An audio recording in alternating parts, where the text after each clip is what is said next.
નમસ્કાર, હું છું મનોજ અગ્રાવત ને આપ જોઈ રહ્યા છો KTV ન્યૂઝ ગુજરાતી। છેલ્લા કેટલાય સમયથી ચીન ભારત સાથે દોસ્તીની આડમાં પીઠમાં ખંજર ભોંકી રહ્યું છે। વિશ્વની નજરમાં ચીન ભારત સાથે દોસ્તીનો દોડ કરી રહ્યું છે, પણ પાછલા બારણે પાકિસ્તાનના આતંકીઓને મદદ કરીને પાકિસ્તાનની પીઠ થપાવી રહ્યું છે। અત્યાર સુધી ભારત જોરશોરથી કહેતું હતું કે ચીનની આ ચાલાકી ભારે પડશે, જોકે ભારતે ચીનની ભાષામાં તેને જવાબ આપ્યો છે। 3 મહિના બાદ ફરી એકવાર ચીનની ચાલને વિશ્વ સમક્ષ ભારતે ખુલ્લી પાડી દીધી છે। સંયુક્ત રાષ્ટ્ર સુરક્ષા પરિષદમાં ભારતે 26/11ના હુમલામાં વોન્ટેડ લશ્કરી આતંકી સાજિદ મીરનો ઓડિયો જાહેર કર્યો છે, જેમાં તે મુંબઈમાં સામેલ પાકિસ્તાની આતંકીઓને બેફામ સૂચના આપી રહ્યો છે। અમેરિકાએ 20 જૂને કાઉન્સિલની બેઠકમાં સાજિદ મીરને વૈશ્વિક આતંકવાદી જાહેર કરવાનો પ્રસ્તાવ મૂક્યો હતો। આ પ્રસ્તાવ પાસ થાય તે પહેલાં એક નવી ચાલ રમાઈ। ભારત તેનો સહપ્રસ્તાવક હતો, પણ ચીનના પેટમાં આ દોસ્તીથી તેલ રેડાયું અને આ પ્રસ્તાવમાં ખિલ્લો નાખીને રોકાવી દીધો। ચીનની આ ચાલાકી હજુ પણ આગળ બાકી હતી। UN કાઉન્સિલની 1267 સમિતિની બેઠકમાં અમેરિકા અને ભારત દ્વારા લાવેલા પ્રસ્તાવને ચીને બ્લોક કરી દીધો હતો।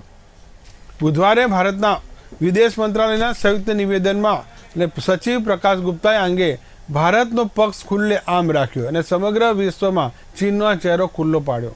ચીન UN એસેમ્બલીમાં આતંકવાદીઓનો ઓડિયો સંભળાવ્યો। આ ઓડિયો અત્યાર સુધી ભારતે મુંબઈમાં પણ સંભળાવતો, દિલ્હીમાં પણ સંભળાવતો, હવે UN-માં આ સંભળાવ્યો છે। આ પહેલાં UNSCની બેઠક 28 ઓક્ટોબરે 2022ના રોજ મુંબઈની તાજ હોટલમાં યોજાઈ હતી કે જ્યાં આતંકીઓએ હુમલો કર્યો હતો। ત્યારબાદ વિદેશ મંત્રી ડૉક્ટર S જયશંકરની હાજરીમાં જ સાજિદ મીરની બીજી ઓડિયો ક્લિપ ચલાવવામાં આવી હતી। આમાં તે ફોન પર આતંકવાદીઓને કહી રહ્યો હતો કે જ્યાં પણ મૂવમેન્ટ જોવા મળે, જ્યાં પણ લોકો હોય ત્યાં ફાયર કરો, ઇન્શાઅલ્લાહ ઇન્શાઅલ્લાહ।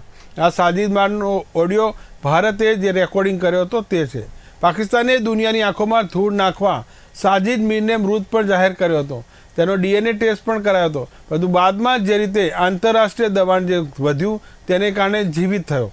આંતરરાષ્ટ્રીય દબાણ હેઠળ પાકિસ્તાને તેની ધરપકડ કરવી પડી અને જૂનમાં તેને પાકિસ્તાનની અદાલતે આતંકીઓને પૈસા આપવાના આરોપમાં 15 વર્ષની જેલની સજા પણ ફટકારી। આવો જોઈએ આપણે કે આજે જે ઓડિયો જે જાહેર થયો છે તે ઓડિયોમાં શું કહી રહ્યા છે। आपको मूवमेंट नजर आती है, बंदा जो छत पे चल रहा है, कोई आ रहा है जा रहा है, उसको फाइट होको उसे नहीं पता यहाँ पे क्या हो रहा है। इंशाल्लाह। Now I would like to apprise you with the intrigue surrounding Sajid Mir, one of the key perpetrators of Mumbai terror attacks. In this voice clip which you are going to hear, he can be heard directing the assailants at Sabad House. बंदा जो है ना वो हमेशा कर रहा है, तो जो जहाँ पे आपको मूवमेंट नजर आती है, बंदा जो छत पे चल रहा है, कोई आ रहा है जा रहा है, उसको फाइट होको उसे नहीं पता यहाँ पे क्या हो रहा है। इंशाल्लाह। He was one of the architects of the Elites Denmark project to target Danish newspaper, its editor and cartoonist in Copenhagen. Fortunately, the planned attack was foiled in time. He was declared dead for long and even DNA test was produced to buttress this assertion. Owing to deeper international scrutiny, he finally was arrested and convicted in a terror financing case. As on date, his UN listing process, however, remains on hold. Now I will like to apprise you with the intrigue surrounding Sajid Mir, one of the key perpetrators of Mumbai terror attacks. In this voice clip which you are going to hear, he can be heard directing the assailants at Sabad House. बंदा जो है ना वो हमेशा कर रहा है, तो जो जहाँ पे आपको मूवमेंट नजर आती है, बंदा जो छत पे चल रहा है, कोई आ रहा है जा रहा है, उसको फाइट होको उसे नहीं पता यहाँ पे क्या हो रहा है। इंशाल्लाह। He was one of the architects of the Elites Denmark project to target Danish newspaper, its editor and cartoonist in Copenhagen. Fortunately, the planned attack was foiled in time. He was declared dead for long and even DNA test was produced to buttress this assertion. Owing to deeper international scrutiny, he finally was arrested and convicted in a terror financing case. As on date, his UN listing process, however, remains on. तो जो जहाँ पे आपको movement नजर आती है, बंदा जो छत पे चल रहा है, कोई आ रहा है जा रहा है, उसको फाइट होको उसे नहीं पता यहाँ पे क्या हो रहा है। इंशाल्लाह। तो जो जहाँ पे आपको मूवमेंट नजर आती है, बंदा जो छत पे चल रहा है, कोई आ रहा है जा रहा है, उसको फाइट होको उसे नहीं पता। તો આતંકનો આકાશ સાજિદ મીરનો ઓડિયો કે જે સમગ્ર વિશ્વ સમક્ષ ભારતે ખુલ્લો મૂક્યો છે અને ચીનની જે ચાલાકી છે તેનો પર્દાફાશ કર્યો છે. ચીનનો જે અસલી ચહેરો છે તે ફરીવાર સામે આવ્યો છે. આપણી સાથે આ મુદ્દે ચર્ચા કરવા માટે અલગ અલગ જે ગેસ્ટ જોડાયેલો છે. જયદેવ જોશી, ડિફેન્સ એક્સપર્ટ, વિજય આહિર, રાજકીય વિશ્લેષક છે, રુઝાન ખંભાતા, સામાજિક કાર્યકર, લલિત રાવલ, ડિફેન્સ એક્સપર્ટ, શૈલેષ પરમાર, નેતા ભાજપ, અને સાથે ડૉક્ટર નિકુલ પટેલ, નેતા કોંગ્રેસ. તમામનું ખૂબ ખૂબ સ્વાગત છે. આજે શરૂઆત કરીએ સૌથી પહેલાં લલિત રાવલ જોડેથી. લલિતજી, જે રીતે ચીનની ચાલાકી આ પહેલો વાર નથી, અગાઉ ઘણીવાર ચીને એક બાજુ ભારત સાથે દોસ્તીનો હાથ લંબાવ્યો છે અને બીજી તરફ પાકિસ્તાનની પીઠ થપથપાવે છે. ચીન એ ખૂબ વફાદાર, લાગણીશીલ અને પ્રેમભાવ અને ભાવ બતાવતું રાષ્ટ્ર છે એવું આપણું એ વખતના વિઝનરી વડાપ્રધાનશ્રીને લાગતું હતું. એટલે એમને 1947 વખતે આપણને જે યુનાઇટેડ નેશન્સનું સિક્યુરિટી સભ્યપદ મળવાનું હતું એ પણ સોનાની થાળીમાં મૂકી ચાઇનાને આપી દીધું હતું. આપણો સારો મોટો પ્રદેશ તિબેટ એ પણ સોનાની થાળીમાં મૂકી ચીનના ખોળામાં ધરી. આપણું અક્ષાઈ ચીન પણ એ ચીનના ખોળામાં અત્યારે પહોંચી ગયું. એટલે એ વખતના તત્કાલીન વડાપ્રધાનશ્રીની જેટલી ખૂબ વિલક્ષણ નિર્ણયો હતા એના કારણે આપણે ઓળખી નહોતા શક્યા. આપણી પ્રજાને એમ કહેવામાં આવતું ચીન એ આપણું મિત્ર રાષ્ટ્ર છે, પણ એની ગદ્દારી, એની જે પીઠ પાછળ છુરા ભોંકવાની કાર્યકલાપ એ પહેલાથી જ હતો. આપણને 62માં એની ખબર પડી ગઈ. આપણે જ્યારે શાંતિ વાર્તાઓ કરી ત્યારે જ એને આપણા પીઠમાં 62નું યુદ્ધ બોલ્યું. આપણે 67માં તેમના બહુ સારા ઠપકો હતા. અને આપણા જ્યારે પાકિસ્તાન એટલે આતંકવાદીઓ પેદા કરવાનું પ્રોડક્શન હબ, એના પણ ઉપરાણે એના જે ત્રાસવાદીઓને, ઇન્ટરનેશનલ ત્રાસવાદીઓને પણ યુનાઇટેડ નેશન્સમાં એના આતંકવાદી ઘોષિત કરવા ના કરવા દેવા માટે જે બચાવવાનું કાર્ય કર્યું એ ચીને પોતાનો વિટો વાપર્યો. આપણે આજ દિન સુધી ચીનના ગદ્દારી ભર્યા વલણથી આપણે વાકેફ છીએ. અત્યારે ચીન જે પરિસ્થિતિમાં છે, ભલે એના 1980માં જ્યારે અમેરિકાએ એના મેન્યુફેક્ચરિંગ હબ બનાવવાનું નક્કી કર્યું, યુકે અને અમેરિકાએ, ત્યાર પછી એનું વેળાવળી અને આર્થિક સદ્ધરતા એની આવતી ગઈ. પણ અત્યારે જે ભારત તરફ મીટ માંડી ત્યાંના જે મોટા ઇન્ડસ્ટ્રીયલ પ્રોડક્શન હાઉસીસ જે છે, જે ભારત તરફ આવવાની તૈયારીમાં છે, એના કારણે એના પેટમાં ખૂબ દુખી છે. અને આ જે આપણે યુનોમાં એના જે 26/11ના જે ત્રાસવાદી હતો સાજિદ, એને પણ બચાવવામાં ચાઇના એના કારણે એની બળાપો કાઢવા માટે એ પહોંચી નથી વળી શકે, એ બળાપો કાઢવા માટે, બીજું કંઈ નથી. જી, આપણી સાથે ડૉક્ટર નિકુલ પટેલ, નેતા કોંગ્રેસ પર છે. નિકુલભાઈ, વાત ભાજપની સરકાર હોય કે કોંગ્રેસની સરકાર હોય કે અન્ય હોય, ચીન હંમેશા ભારત સાથે એક તરફ દોસ્તીનો હાથ, બીજી તરફ હાથમાં ખંજર લઈને ફરે છે અને સમય આવે ભોંકી પણ દઈ રહ્યું છે.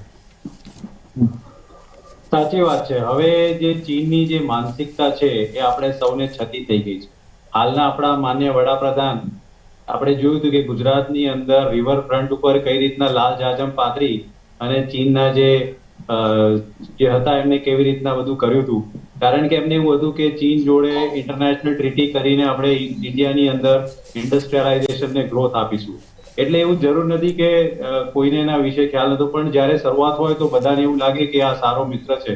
પરંતુ વર્ષના અનુભવ પછી બી આજે આપણને હવે પરફેક્ટલી ખ્યાલ છે કે ચીન એક એવો દેશ છે કે જે હંમેશા વિસ્તારવાદની નીતિમાં બિલીવ કરે છે અને કઈ રીતના આજુબાજુના પડોશના દેશને પોતાના સકંજામાં કરી અને પોતે એનો ફાયદો ઉઠાવે.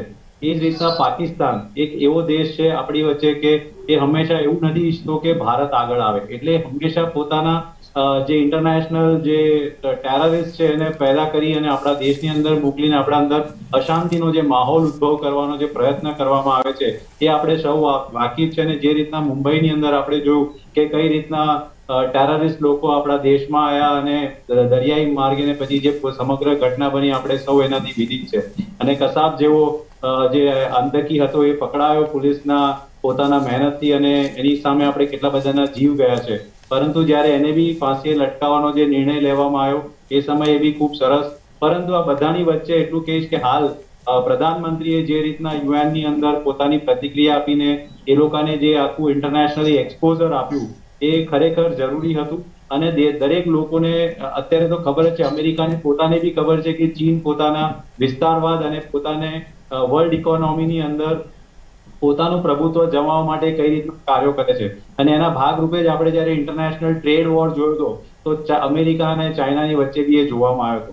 પરંતુ આ બધાની વચ્ચે આપણે એ જ શીખવાનું છે કે આવનારા દિવસોમાં ચીન કે પાકિસ્તાન બે માંથી કોઈ બી દેશ એવા નથી કે જે ભારતનું સારું ઈચ્છતું હોય. એટલે હંમેશા આપણે જયારે કોઈ બી સરકાર હોય, ભાજપ હોય, કોંગ્રેસ હોય કે કોઈ બી એલિટ પક્ષની સરકાર હોય, હંમેશા ભૂતકાળના અનુભવ પરથી એટલો જ અનુભવ લેવો જોઈએ કે આ બંને દેશો કોઈ દિવસ આપણા દેશનું સારું ઈચ્છવાના નથી. એટલે આપણે એના માટે હંમેશા કટ્ટરતાવાદ પૂર્વક જ નિર્ણય લઈ અને એમની જે બી વસ્તુઓ છે એને ન ચલાવવી જોઈએ. ઘણીવાર આપણા માન્ય પ્રધાનમંત્રીએ કીધું કે આપણે ચીનના ઇમ્પોર્ટ બંધ કરીશું, બધી એપ્લિકેશનો બંધ કરીશું, પરંતુ એ મર્યાદિત ડિસિઝનની હવે કોઈ કડક પગલા આપણે સૌએ લેવા પડશે એવું અમારું બી માનવું છે. જી નિકુલભાઈ, ખૂબ સરસ વાત કરી આપે. આપણી સાથે શૈલેષ પરમાર, નેતા ભાજપ જોડાયા છે. નમસ્કાર શૈલેષભાઈ. જી, આજે ભારતે ચીનને ફરીથી પોતાનો અસલી ચહેરો બતાવ્યો છે ને યુએનમાં ફરી યુએનની આજે સભામાં એક જે ઓડિયો સંભળાયો સાજિદ મીરનો અને ચીનને ચાલાકીને ખુલ્લી પાડી છે, શું કહેશો? જે રીતે મનોજભાઈ અવાજ આવે છે? જી આવે છે.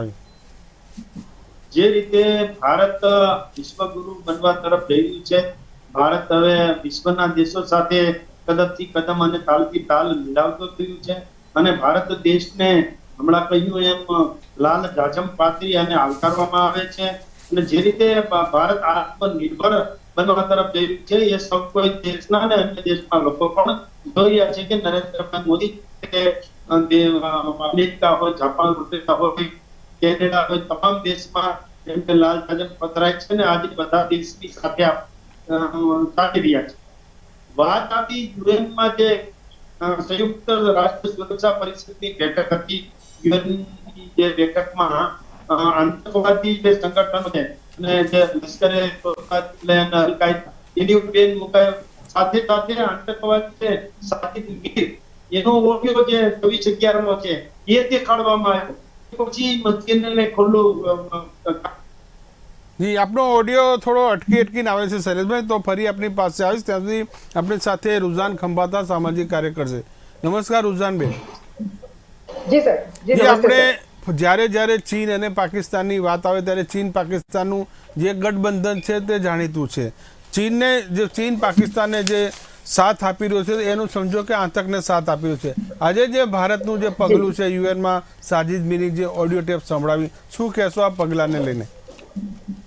સી સાહેબ, આ જે ચીનનું વલણ છે અત્યારથી નથી, આઈ ડોન્ટ નો, આપણે આજે ડિબેટ કરી છે સારું છે, કારણ કે એ પહેલા બી આપણને પેલા હાફિઝ સઈદ પછી એનો કંઈક દીકરો એ બધા માટે બી આપણે કહેતા તે ટેરરિસ્ટ છે ને ચાઇના યુઝ ટુ સપોર્ટ ધેમ અને એટલા માટે ટેરરિસ્ટ નહોતા ઘોષિત થયા. પછી વચ્ચે એકવાર કંઈક આપણે પેલું શું કે નેગોશિએશન કંઈક કર્યું જાતનું, આપણે પેલા આપણી નસ પકડે, આપણે એને નસ પકડે ને થયું. પોઈન્ટ અત્યારે શું કહેવાનો છે કે આપણને વર્ષોથી જે અત્યારે આપણા સાહેબે કીધું, આપણા ડિટેક્ટિવ સરે કીધું કે વર્ષોથી આપણને ખબર છે કે હિન્દી ચીની ભાઈમાં આપણી સાથે હંમેશા કેવા ધોકા થયા છે. ચલો ઠીક છે, હવે આપણા એ વખતે સીએમ શ્રી હતા મોદી સર અને એમને પેલું બધું ઝુલા અને બધું ઠીક છે, maybe was trying to do diplomacy, but unfortunately diplomacy ના થઈ. અનફોર્ચ્યુનેટ વાત એટલા માટે યુઝ કરું છું કે કારણ કે જયારે વોટ હોય છે, વોટ એટલે ઇલેક્શન રેલી ને એ વખતે હોય છે ત્યારે સાહેબ આપણી જોડે આમ લાલ આંખ ને લીલી આંખ ને એવી બધી વાત કરે છે એટલે આપણને આમ લાગે છે કે યસ આપણે લાલ આંખ બતાવે, આપણે આપણા દેશનું નામ માન સન્માન ઊંચું રાખીએ. પણ અનફોર્ચ્યુનેટલી મારે અનફોર્ચ્યુનેટલી વર્ડ એટલો યુઝ કરવો કરે છે કે ચાઇના ઇઝ આપણને દબાવે છે ને અત્યારે આમ રૂઝાન નથી બોલી રહ્યું, તો નાનું માણસ છે આપણા જયશંકર સર એટલે આપણા ઈએમ એક્સટર્નલ મિનિસ્ટર, એમને એ પોતે જેન્યુઅલ ફેબ્રુઆરીમાં મારો તો મગજ ના ચાલ્યું કે એમને ઓન રેકોર્ડ આ કેવી રીતે કહી દીધું, એમને પોતે ઓન રેકોર્ડ કહી દીધું કે ચાઇના આટલી મોટી ઇકોનોમી છે, આપણે એ લોકો સાથે ફાઇટ ના કરી શકીએ, એવી જાહેર મંચ પર પબ્લિકમાં, રાઈટ? એટલે તમે સમજો એમની ક્લિપિંગ અત્યારે ઠેર તમને સમજાતી હશે, જાહેર મંચ પર કહી દીધું. મારું મગજ ના ચાલ્યું કે એમને એવું કહેવાની જરૂર શું હતી, કારણ કે જે ભલે અંદર ખાણે તમને મને થોડું ઘણું ખબર છે, પણ એમને જાહેરમાં કીધું ત્યારે આપણા બધા ઓપોઝિશન ભૂલી જાઓ, પણ આપણા આર્મી જનરલ એ બધા બૂમ પાડી કે કેમ બ્રિટિશ તારા આપણે ઇન્ડિયા કરતા વધારે મોટી ઇકોનોમી હતી તો બી આપણે બ્રિટિશોને ભગાડી દીધા. એક્ઝામ્પલ આપ્યો. આપણી આર્મી કે આપણે સક્ષમ છીએ, એક્ઝામ્પલ આપ્યો. તો એમને આવું કહેવાની જરૂર શું છે? આ વર્ડ એટલા માટે યુઝ કરું છું કારણ કે ધીસ ઇઝ સ્ટેન્ડિંગ, કારણ કે એમના મોઢે, રૂઝાનના મોઢે નીકળે તો કોઈ ગણવાનું એ નથી, પણ એમના મોઢે નીકળ્યું એટલે બહુ જ નેગેટિવ ઇમ્પેક્ટ ત્યાં પડી કે okay China got to know from him કે અચ્છા ધીસ ઇઝ ધ ફેક્ટ, એટલે આ લોકો અમારથી બીએ છે, એટલે જે આ લોકો દબાવશે. બીજું કે આપણે બહુ મોટી પેપોડીઓ વગાડીએ છીએ, $5 ટ્રિલિયન ઇકોનોમી, આ તે બધું સારી વાત છે, પણ તમે જોશો સાહેબ, મેં આંકડાઓ કાઢ્યા, આપણું ઇમ્પોર્ટ ને એક્સપોર્ટ અત્યારે બહુ વધી ગયું છે. એટલે ઇમ્પોર્ટ એક્સપોર્ટ ટ્રેડ ડેફિસિટની વાત ડિટેલમાં પછી કરીશ, પણ એટલું વધી ગયું છે 1.1 ટ્રિલિયનમાં થઈ ગયું છે. તમે બહુ ખુશ છો, હા આપણે ઇન્ડિયા એક્સપોર્ટ કરે છે, પણ ના, એક્સપોર્ટ કરતા વધારે આપણે ઇન્ડિયા ઇમ્પોર્ટ કરી રહ્યું છે. અનફોર્ચ્યુનેટ વાત એ છે, અને તે બી યર ઓન યર વધી રહ્યું છે. તમે અગર કહો કે 2021 થી 2022 ઘટ્યું તો આઈ એમ હેપી કે ઓકે આપણે ઇમ્પોર્ટ ઘટ્યા છે, પણ ના, આપણે ઇમ્પોર્ટ તો વધી રહ્યા છે. એક્ઝામ્પલ તમને ચાઇનાનું જ આપું કે ચાઇનાથી આપણે 102 બિલિયન, આ ડિસેમ્બર 2022 સુધીના આંકડા કહું છું, કારણ કે પછીના આંકડા છે નહીં, $102 બિલિયન આપણે ઇમ્પોર્ટ ચાઇનાથી કરીએ છીએ, અને આપણી ટ્રેડ ડેફિસિટ એટલે આપણે જેટલું ઇમ્પોર્ટ કરીએ છીએ અને એક્સપોર્ટ કરીએ છીએ તો $85 બિલિયન, એટલે એટલી મોટી આપણી ટ્રેડ ડેફિસિટ છે. આપણે ઇમ્પોર્ટ બહુ વધારે કરીએ છીએ, એક્સપોર્ટ બહુ ઓછું કરીએ છીએ. અને સેકન્ડ હાઈએસ્ટ ઇમ્પોર્ટ આપણું ક્યાંથી થાય છે? પછી યુએ થી ખાલી 52 બિલિયન ડોલર, એટલે ક્યાં $102 બિલિયન ને ક્યાં 52 બિલિયન, એટલે તમે સમજી શકો છો સાહેબ કે કેટલો મોટો તફાવત છે. એટલે એક કન્ટ્રી ને બીજી કન્ટ્રીની વચ્ચે આપણે જે ઇમ્પોર્ટ કરીએ, ધેટ મીન્સ કે આપણે ચાઇના પર કેટલું રિલાય કરી રહ્યા છે સાહેબ. ખાલી તમે કહેશો મેં દીવડી ના લીધી યા મેં ચાર પેલા ગેમિંગ એપ મેં બંધ કર્યા એટલે મારી ઇકોનોમી એકદમ સ્ટ્રોંગ થઈ ગઈ અને હું આત્મનિર્ભર થઈ ગયો, તે વાત ખોટી છે સાહેબ.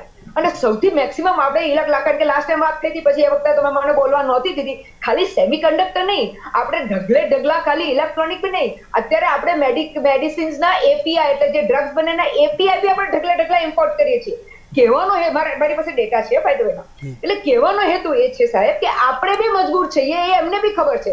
રૂઝાન બોલે એનાથી નહીં, આપણા જે એમ બોલ્યા એનાથી એમને ખબર છે કે આપણે મજબૂર છીએ. હવે એટલે ઓબ્વિયસલી માણસ આપણે દબાવવાનો છે. હવે આપણે કહીએ છીએ કે પાકિસ્તાન ટેરરિસ્ટને સપોર્ટ કરે છે, કારણ કે એ આપણા માટે પાકિસ્તાન ટેરરિસ્ટ હતું છે, આપણા માટે બી બીજી ઘણી કન્ટ્રીઝ માટે છે.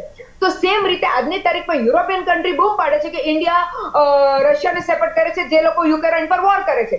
એટલે એ લોકોને દ્રષ્ટિ જોવાની છે કે યુરોપ કહે છે કે ઇન્ડિયા, ભલે પછી ડિપ્લોમેસી માટે બધા જાતના પેતરાઓ થાય છે, પણ એ લોકોનું નોર્મલ સિટીઝન કહે છે કે ઇન્ડિયા આવું કેમ કરે છે, રશિયાને કેમ સપોર્ટ કરે છે, યુક્રેનમાં આટલો વોર છે. પોઈન્ટ મારે ઘણું મોટું રાજકારણ છે. આપણે બીજા સ્ટેજમાં એના પર આવીશું, જે બ્રિક્સની આપણે વાત કરીશું. આપણી સાથે વિજયભાઈ જોડાય છે, વિજય આહિર. નમસ્કાર વિજયભાઈ.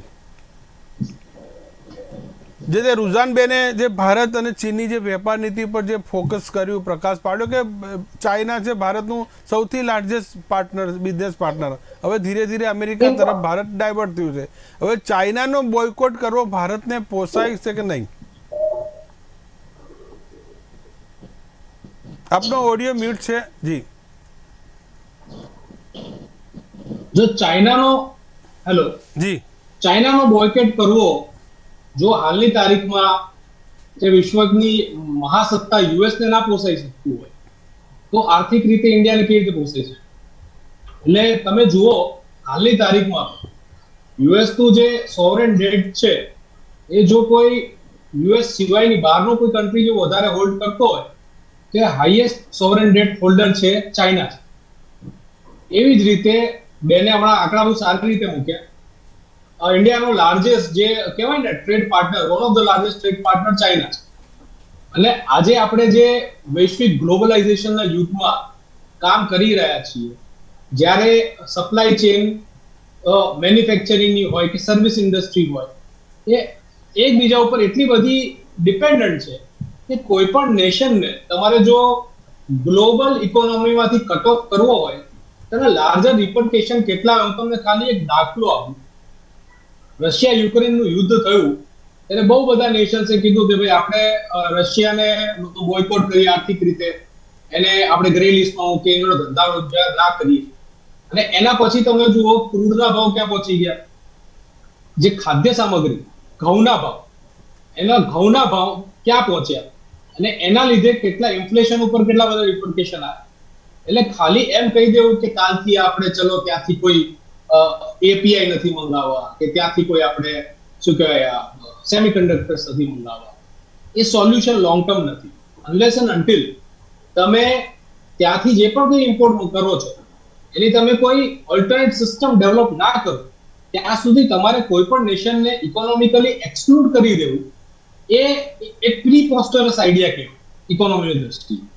કારણ કે હાલના સમયમાં જ્યારે તમે ગ્લોબલ ટ્રેડ એટલી હદ સુધી ઇન્ટરવોવન થઈ ગયો છે, તમે જુઓ યુએસ ની કંપનીઝના કોડ અહીંયા બેંગ્લોરમાં બેઠા બેઠા સોફ્ટવેર એન્જિનિયર્સ લખતા હોય અને suddenly if you make a decision કે ભાઈ ત્યાં એવી પોલિસી કોઈ યુએસમાં ઈચ્છે તો પણ ના લાવી શકે કે ભાઈ આજ પછી સર્વિસનું કોઈ પણ આપણે કોડિંગ રિલેટેડ કે પછી બેક ઓફિસ રિલેટેડ કામ ઇન્ડિયામાં નહીં આવે, એ શક્ય નથી. એટલે એ દ્રષ્ટિએ ચાઇના જોડે પણ એકદમથી તમારે ટ્રેડ ડેફિસિટ ઘટાડી દેવી, ઓકે ઇટ્સ અ વિશફુલ થિંકિંગ, આપણે વિચારી શકીએ, પણ એ પ્રેક્ટિકલ સોલ્યુશન નથી unless and until તમે આ બધાની ઓલ્ટરનેટ સિસ્ટમ ડેવલપ ના કરો ત્યાં સુધી. જી વિજયભાઈ, જી વિજયભાઈ આપની પાસે ઇન્ડિયાની જે તમે વાત ફરી આવીશ આપની પાસે. આપણી સાથે લલિત રાવલ ડિફેન્સ એક્સપર્ટ જોડાયા છે. લલિતભાઈ, જે રીતે વિજયભાઈએ કીધું કે ચાઇનાનો બોયકોટ કરવો શક્ય નથી, કારણ કે એક હાથ સે લે બીજા હાથથી આપવાની વાત, જે લેવડ દેવડની જ્યાં સુધી પ્રક્રિયા ચાલુ છે ત્યાં સુધી આ શક્ય નથી. તો શું ચીનને અને પાકિસ્તાનને આપણે આ જ રીતે સહન કરતા રહીશું? પાકિસ્તાન સાથે તો આપણો ટ્રેડ વ્યવહાર બંધ જ છે અને પાકિસ્તાન આપણા ઉપર આધારિત છે, આપણે પાકિસ્તાન ઉપર આધારિત નથી. હા, રહી વાત ચાઇનાની, તો ચાઇનાની જે ટેકનોલોજી છે, જે એની આપણે મેડિસિનની એપીઆઈ વગેરે લઈએ છીએ, એ આપણી જ્યાર સુધી કેપેસિટી ડેવલપ ન કરીએ ત્યાર સુધી ઓફકોર્સ આપણે લેવી જ પડે. અને બીજું જેમ વિજયભાઈએ કીધું કે we are a global village now, આપણી કોન્સેપ્ટ એવો થઈ ગયો છે ગ્લોબલ વિલેજ, દરેકની અંતરો અંદર એકબીજાની જરૂરત પડવાની છે, એટલે એવું જ પડતું હોય છે. પણ આપણે જો સેલ્ફ સફિશિયન્ટ બનવાનો જ્યારે મંત્ર પ્રધાનમંત્રીશ્રીએ આપ્યો છે, સેલ્ફ સફિશિયન્ટ બનવા માટેના એના પ્રયાસો ચાલી રહ્યા છે અને ઘણા બધા ક્ષેત્રે આપણા જે ડિફેન્સની વાત કરીએ તો ડિફેન્સની જે ટેકનોલોજી આપણે લઈ રહ્યા છીએ એ પણ one sort of its import કરીએ છીએ, પણ એની પર આપણે ટેકનોલોજીકલ નો હાઉ સાથે કરીએ છીએ, એનું પ્રોડક્શન અહીંયા ઇન્ડિયામાં જ થાય એ રીતે આપણે કરીએ છીએ. એટલે પહેલા આપણી જ્યાર સુધી કેપેસિટી ન ડેવલપ કરીએ ત્યાર સુધી તો આપણે ડિપેન્ડન્ટ રહેવું જ પડે. ડિપેન્ડન્ટની વાત બરાબર, જ્યાં સુધી આતંકી જે પ્રવૃત્તિ છે, જ્યાં સુધી તમે ગ્લોબલ ટેરરિસ્ટને જાહેર કરવામાં અડિંગો નાખો કરો, જે ગઈ વખતે પણ આજ સાજી નહીં રહેતો, તેમાં પણ ચીન ઊભું રહ્યું હતું. થોડા સમય પહેલા મૌલાના હસુદ મઝરનો ભાઈને પણ ટેરરિસ્ટ જાહેર કરવાનો હતો. એટલે આપણી જે હાફિઝ સૈયદ ને અને આ સાદી બધાને એને કર્યા છે, પણ એની અલગ અલગ વિવિધ ચેનલો છે, એને ખુલ્લો પાડવાની કે સાથે ટેકલ કરવાની. ઇટ ડઝન્ટ મીન કે આપણે કાલથી એનો ટ્રેડ બંધ કરી દઈએ, એ ચાલે નહીં, શક્ય પણ નથી. until unless we have that capacity to develop or procure from some બીજા ક્યાંય જગ્યાએથી આપણે લાવવાની, એ કેપેસિટી ન હોય, એ એની કોસ્ટ ઇફેક્ટિવ ન હોય, વાયેબલ ન હોય, ત્યાં સુધી આપણે ચાલુ રાખવું જ પડશે. જી, રુઝાનબેન કંઈ કહેવા માંગે છે આપણી પાસે? પછી આવી પહેલાં નિકુલભાઈને આપણે સાંભળીએ. નિકુલભાઈ, જે વાત થઈ રહી છે, કદાચ તમને યાદ પણ હશે કે થોડા સમય પહેલાં ચીનની સામે ભારતભરમાં અને ખાસ કરીને ગુજરાતમાં એક મોટો ઉહાપો, એક મોટું આંદોલન શરૂ થયું હતું કે ચીની બોયકોટ, દરેક વસ્તુનો તમે બોયકોટ કરો. નાનામાં નાના વેપારીઓ તૈયાર હતા, ગુજરાત ચેમ્બર્સ સુધી પણ તૈયાર હતા, પણ ભારત સરકારે એ વખતે નહોતું કીધું કે ચીન સાથે આપણે વ્યવહાર બંધ કરીશું.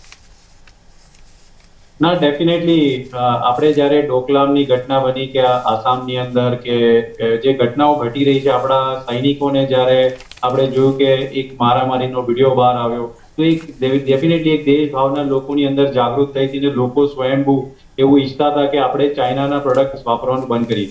સૌથી મસ્ત જાપાનનું ઉદાહરણ છે આપણા પાસે વિશ્વની અંદર કે જ્યારે હિરોશિમા અને નાગાસાકીનો એટેક થયો તો આજની તારીખે બી જેપાનીઝ પીપલ મેડ ઇન યુએસએ હોય તો એ લોકો નથી વાપરતા. તો એવું કંઈક આપણા લોકોએ બી વિચાર્યું, પરંતુ જે રીતના પેનલની અંદર મેમ્બર્સ કહી રહ્યા છે કે ઇકોનોમી ઇન્ટરવોવન છે, એકદમ બોયકોટ કરવું ટફ છે, પણ સરકારે ત્યારે ખાલી પ્રતિષ્ઠાના ભાગરૂપે 40 કંઈક એપો બંધ કરી હતી ને એટલી બધી મોટી ઘોષણાઓ કરી હતી કે અમે આ બેન કરી દીધું, આ બેન કરી દીધું, પરંતુ ખરેખર એક ટાર્ગેટેડ ઓરિએન્ટેડ પ્લાન હોવો જોઈએ સરકાર પાસે.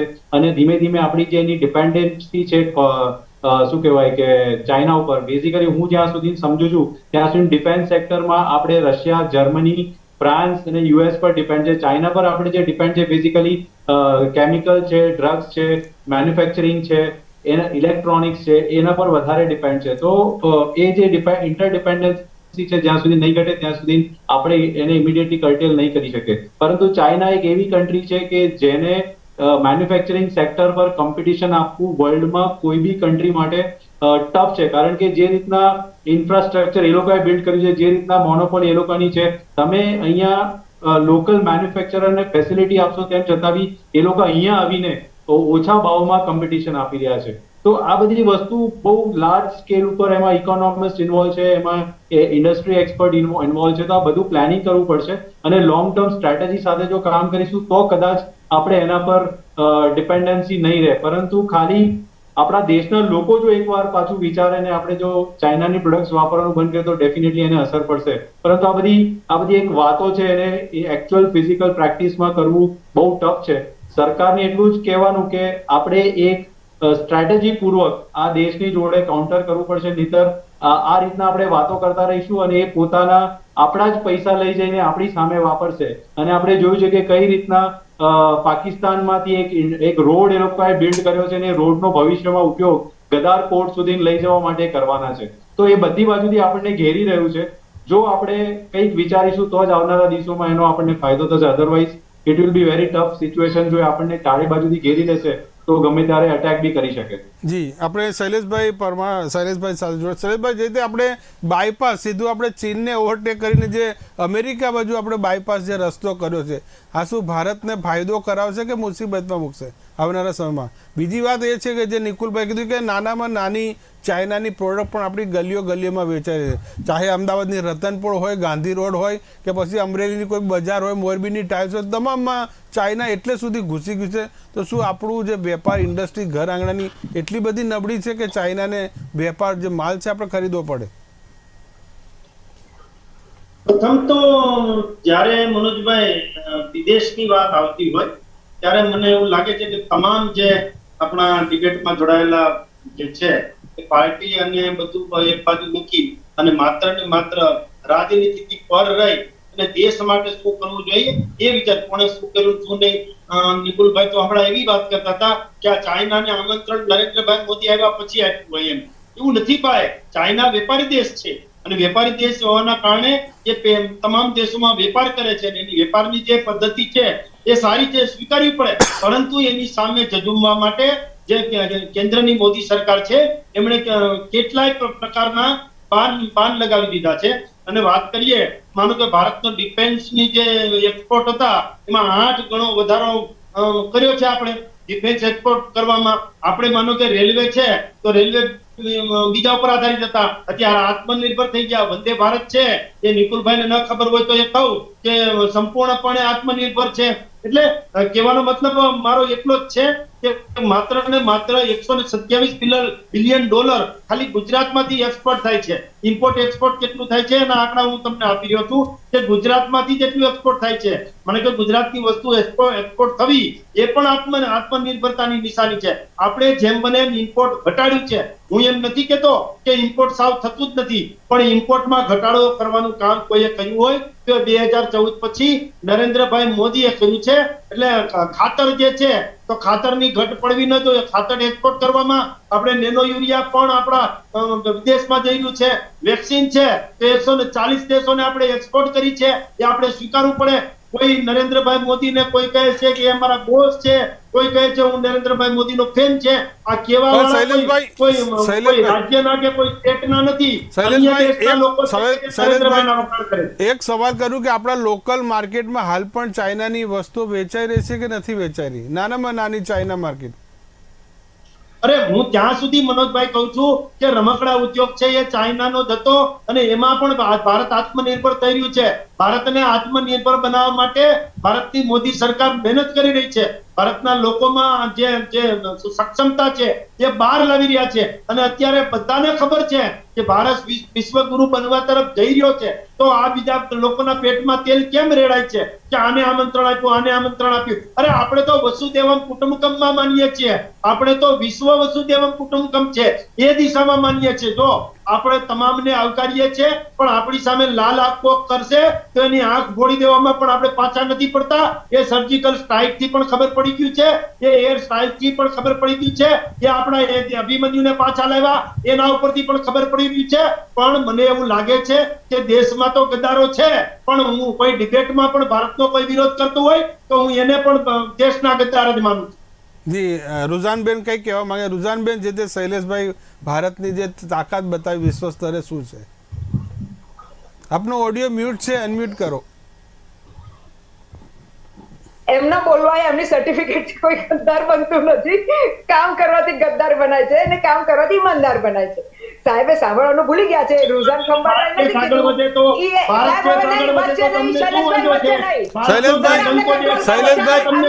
શૈલેષભાઈ તમારી આત્મનિર્ભર બને તો તમને શું વાંધો છે? ભારત ડિફેન્સમાં આત્મનિર્ભર બને તો તમને શું વાંધો છે? ભારતના વડાપ્રધાનને લાલ ઝંડો ફરકાય તો તમને શું વાંધો છે? તમને ક્યાં પેટમાં દુખે છે? તમને દુખે છે પેટમાં અને કૂટો છો માથું? આ રીતના ન હોય. ભારત દેશની વાત આવે ત્યારે રાષ્ટ્રવાદની વાત હોય અને એક થઈ જવું જોઈએ. માત્ર દૂધમાંથી પૂળા કાઢવા એ સારી વાત નથી. પણ આપણે ભારત આત્મનિર્ભર થાય છે, ભારત દેશનો ડંકો વાગે છે, ભારત દેશનું માન વધે છે, તો તમને શું તકલીફ છે? અલે તકલીફ બતાવશે, તમે સાંભળો રૂઝાનબેન ને, આપણે સાંભળીએ. તમે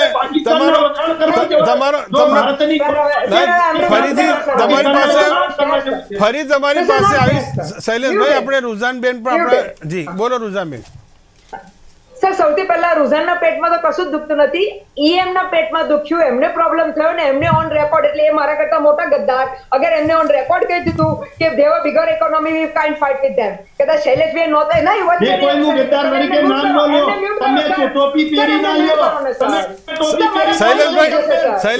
ટોપી પહેરી ના લ્યો. તમને મેં કોઈ ગદ્દાર નથી કીધા. તમે ગદ્દાર તરીકે તમે સ્વીકારી લેતા હોય તો સારી વાત છે. અમે કોઈને ગદ્દાર કહેતા નથી. શૈલેષભાઈ, રૂઝાનબેન, આપણી ડિબેટ છે, ચાલુ રહેશે. આજ સમય થયો છે એક નાનકડા વિરામનો. લઈએ બ્રેક, પછી આપણી પાસે ફરી આપના મંતવ્ય જાણવા માટે હાજર થઈએ. તો એક તરફ આપણે યુએનના હેડક્વાર્ટર્સમાં યોગા દિવસની ઉજવણી કરી રહ્યા છે. એક નવો કીર્તિમાન પણ આપણે જે સ્થાપિત કર્યો છે. અને બીજી તરફ આજ યુએનના જે ચીનનો અસલી ચહેરાનો આપણે પર્દાફાશ કર્યો છે. ચીન અને ભારતના જો દ્વિપક્ષીય અને ભાગીદારની જો વેપારની વાત કરીએ તો 2013, 14, 17, 18 અને 2020-21માં ચીન છે તે ભારતનું સૌથી મોટું ભાગીદાર હતું, બિઝનેસ પાર્ટનર. અને હવે ભારતની વાત કરીએ તો ભારત હાલમાં વિશ્વનું સૌથી 3જા નંબરનું મોટું ગ્રાહક બજાર છે. તો આ છે ભારતની તાકાતને. આપણે ફરીથી જે આપણી સાથે મહાનુભાવ જોડાયા છે તેની પાસે જઈએ. શૈલેષ પરમાર, નિકુલ પટેલ, લલિત રાવલ, રૂઝાન ખંભાતા અને વિજયભાઈ આહિર.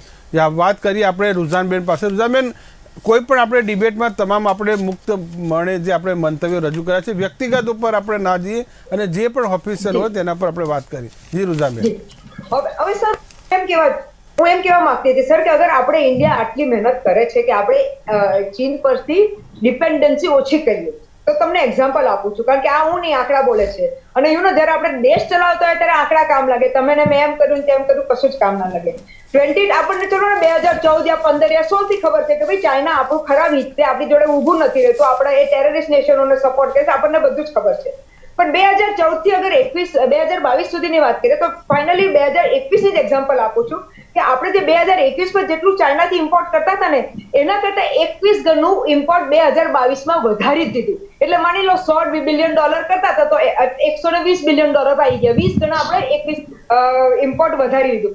અનફોર્ચ્યુનેટલી આપણું એક્સપોર્ટ, જે આપણે ચાઇનાને માલ એક્સપોર્ટ કરતા હતા સાહેબ, 40% એટલે 37.9% આપણું એ એક્સપોર્ટ ઘટી ગયું છે. 21માં જેટલું એક્સપોર્ટ કરતા હતા એના કરતા 22માં 40% આપણું એક્સપોર્ટ ઘટી ગયું છે. એટલે આપણી જે ટ્રેડ ડેફિસિટ, જે તમને કહીને $100 બિલિયન થી ઉપર આપણી ટ્રેડ ડેફિસિટ છે. આપણે જેટલું ઇમ્પોર્ટ કરીએ છીએ એની સામે એક્સપોર્ટ આપણે એટલું ઓછું કરીએ છીએ કે બંનેની વચ્ચે $100 બિલિયન ની ડેફિસિટ છે અને આપણું ઇમ્પોર્ટ વધી ગયું છે. પોઈન્ટ અત્યારે હું કેમ કરી નાખું છું, ફરી રિપીટ એટલા માટે કરીશ કારણ કે એ અલ્ટિમેટલી આપણે આમાંથી કંઈક આગળ વધવાનું છે, પોઝિટિવ કરી. આઈ એમ શ્યોર બધા થિંક ટેન્ક્સ બેઠા જ હશે, એમાં કોઈ ડાઉટ નથી. પણ આ તો મારી કોમન સેન્સ કે કોમન માણસની બુદ્ધિ, કારણ કે તમે કોમન માણસને કહો કે દીવડા ના લે તો બિચારો તો નથી જ લેતો સાહેબ. 100% નથી લેતો, પણ અનફોર્ચ્યુનેટલી એના ગાળ પર એક થપ્પડ છે મોટી, એટલા માટે એના ગાળ પર થપ્પડ છે કે એ પોતાના ગજવાના પૈસા એક્સ્ટ્રા આપીને મોંઘી આઈટમ લઈ આવે છે, પણ આપણા દેશની પોલિસી એ રીતે છે કે આપણા જે ઇમ્પોર્ટ બધી ચીજો થાય છે ને જે પછી બિઝનેસમેનો કમાય છે એટલે અમીરો અમીર થઈ જાય છે ને ગરીબો ગરીબ થઈ જાય છે. મારે પ્રોબ્લેમ એ છે, તમે જ્યારે ગામમાં બતાવો છો કે ચાઇના આપણું દુશ્મન, ચાઇના હાય, તો પછી આપણી પોલિસી એવી બનવી જોઈએ કે સાહેબ આપણે એ લોકો પાસેથી ઇમ્પોર્ટ આપણું ઓછું થાય ને આપણી ડિપેન્ડન્સી ઓછી થાય. પણ આપણી ડિપેન્ડન્સી તો વધી ગઈ, અને કેમ વધી ગઈ એ તમને સમજાવી દઉં. આપણે બહુ ગર્વથી અભિમાનથી કહી દીધું કે ભાઈ આપણે બધી મોબાઈલ ફેક્ટરીઓ ઇન્ડિયામાં ચાલુ થઈ ગઈ, અને મોબાઈલ યુનિટ ચાલુ થઈ ગયા, લોકો મોબાઈલ બનાવે છે અને ઇન્ડિયાથી એક્સપોર્ટ કરે છે. પણ સાહેબ જેને કે એપલની જ વાત કરું, કારણ કે અત્યારે બહુ જોરશોરથી કર્યું છે, તમે એપલની આંકડા કઢાવો, એ લોકોનું 90% માલ આપણે એપલ માટે, એપલને પેલા મોબાઈલ બનાવવા માટે ચાઇનાથી ઇમ્પોર્ટ થઈ રહ્યો છે સાહેબ. એનો મતલબ શું થઈ રહ્યો છે કે હવે આપણું ઇમ્પોર્ટ પણ નેચરલ વધી ગયું, કારણ કે આપણે તો અહીંયા ફેક્ટરી બનાવી દીધી એટલે ફેક્ટરીમાં બનાવશે, એમાં કંઈ ખોટું બી નથી.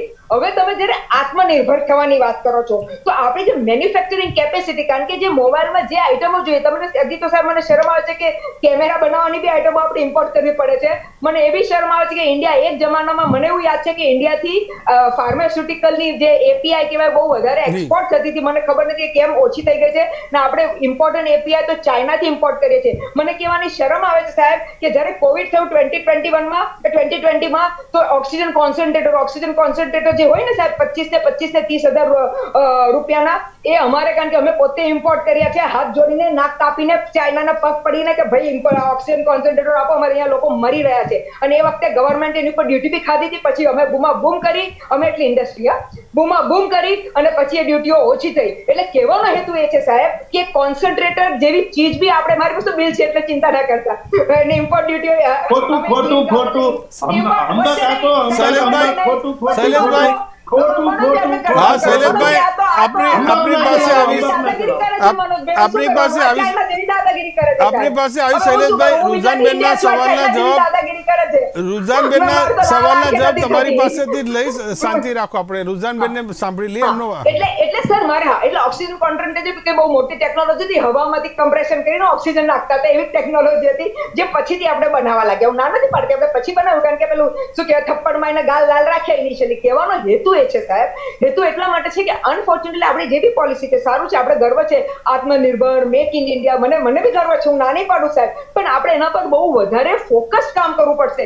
ખાલી બોલવાથી પેલા ભાઈ બોસ બ્રધર ટિકિટો વેચાઈ ગઈ એનાથી દેશ નથી ચાલતું સાહેબ. મારા ગરીબ લોકો એટલે હંમેશા કહું છું કે દેશ એનાથી ચાલશે કે અગર મારા ગરીબના ઘરે આગળ આપણે જે અનાજ આપીએ છીએ ને મફતમાં એટલા આપીએ છીએ ને થેન્ક યુ આપીએ છીએ, કારણ કે ના તો બિચારો ભૂખો મરી જશે. તો જે દિવસે એ અનાજ આપણે બંધ કરી નાખશું ને, ડંકાની ચોટ પણ કહીશું કે આ મારો બધો આત્મનિર્ભર, મારો ગરીબ થઈ ગયો, ત્યારે મને ઘમંડ થશે કે હા મારો દેશ આત્મનિર્ભર થશે. આપણે વિજયભાઈ આહિર પણ જોડાશે. વિજયભાઈ, જે રૂઝાનબેને પણ કહ્યું, હું એ પણ કહું છું કે બજારમાં જો 5 રૂપિયાની ચાઇનાની લાઇટ મળતી હશે દીવડા, અને 5 રૂપિયાના માટીના કોડિયા મળતા હશે, તો જે 5 રૂપિયાનું ચાઇનાના જે દીવડા ખરીદશે તો આનો ફાયદો કોને? જો આપણે આ બધી વાતો કરીએ છીએ, પણ બિઝનેસ ઇકોનોમી છે ને, એ ઇકોનોમિકના નિયમો મુજબ જ છે. આપણે અહીંયા ઇન્ડિયા અને ચાઇનાની ટ્રેડ ડેફિસિટની વાત કરીએ છીએ. યુએસ તો આપણા કરતા ટેકનોલોજીકલ એડવાન્સ કન્ટ્રી છે, મેન્યુફેક્ચરિંગ પણ ચાઇના કરતા પણ ઘણા આગળથી એ લોકો તો મેન્યુફેક્ચરિંગ પણ ઘણી બધી વસ્તુઓ કરતા હતા. અત્યારે યુએસ અને ચાઇનાની ટ્રેડ ડેફિસિટ, મેડમને પૂછો, મેડમને તો મારા કરતા આંકડા બહુ સારા ખ્યાલ હશે. પણ આપણે ભારતની નિકાસ ઘટી, જે રૂઝાનબેન કહી રહ્યા છે કે હું તમને કહું, યુએસની ટ્રેડ ડેફિસિટ ચાઇના જોડે 400 બિલિયન યુએસ ડોલરની છે.